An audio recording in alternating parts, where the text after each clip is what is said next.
Ayatollah খামেনির জন্য সিংহের মতো গর্জন করে উঠেছে ইরান। একযোগে মধ্যপ্রাচ্যের ২৭টি ঘাঁটিতে হামলা করেছে ইরানের ইসলামী বিপ্লবী গার্ড।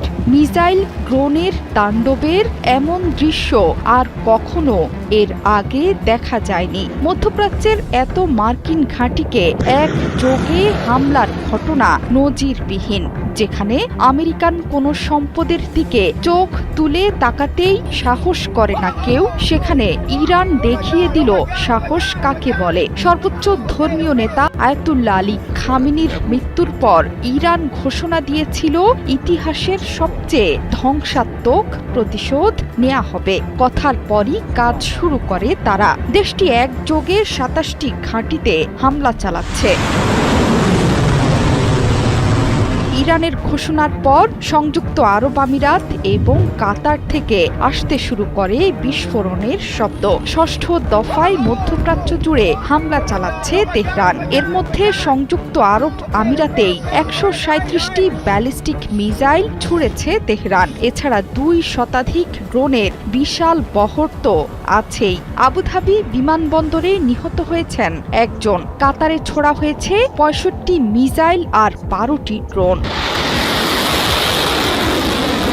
ইরানি মিসাইলের আঘাতে জ্বলছে দুবাইয়ের জেবেল আলী বন্দর। রাতভর হামলায় দুবাই আন্তর্জাতিক বিমানবন্দর এবং বুর্জ আল আরব হোটেল পুরো ধ্বংসস্তূপে পরিণত হয়েছে। বিমানবন্দরে ইরান একযোগে আবুধাবি, দুবাই এবং দোহাতে হামলা চালিয়েছে।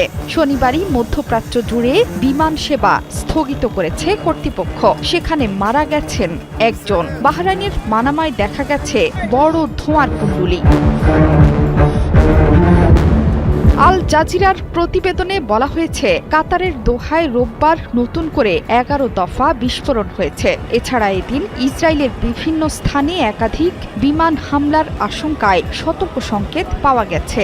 নাগরিকদের আসন্ন হামলা নিয়ে সতর্ক করতে এসব সংকেত বাজানো হচ্ছে। গণমাধ্যমে প্রকাশিত ভিডিওতে দেখা যাচ্ছে, কাতারের দোহা এবং সংযুক্ত আরব আমিরাতেই সবচেয়ে বেশি ধ্বংসযজ্ঞ চালাচ্ছে তেহরান। কুয়েত থেকেও পাওয়া গেছে বিস্ফোরণের শব্দ। কুয়েত সিটিতে আমেরিকার বিমান ঘাঁটি আছে, সেখানেও মিসাইল হামলা চালিয়েছে তেহরান। আয়াতুল্লাহ আলী খামেনির মৃত্যুর পর ইরানের বিপ্লবী গার্ড বাহিনী বিবৃতিতে জানিয়েছে, আইআরজিসি ইসরায়েল এবং এই অঞ্চলে থাকা মার্কিন সামরিক ঘাঁটিগুলোতে ব্যাপক মিসাইল এবং ড্রোন হামলা চালিয়েছে। এই অভিযানে ২৭টি মার্কিন ঘাঁটির পাশাপাশি ইসরায়েলের তেলনৌফ বিমান ঘাঁটি, তেল আবিবে ইসরায়েলি সেনাবাহিনীর কমান্ড সদর দপ্তর, হাকিরিয়া ও একটি বিশাল প্রতিরক্ষা শিল্প কমপ্লেক্সে আঘাত হানা হয়েছে। পর্যায়ক্রমে অনুশোচনামূলক চপেটাঘাতের মাধ্যমে প্রতিশোধের আরও একটি ভিন্ন এবং কঠোর পদক্ষেপ বাস্তবায়ন করবে ইরানি বাহিনী।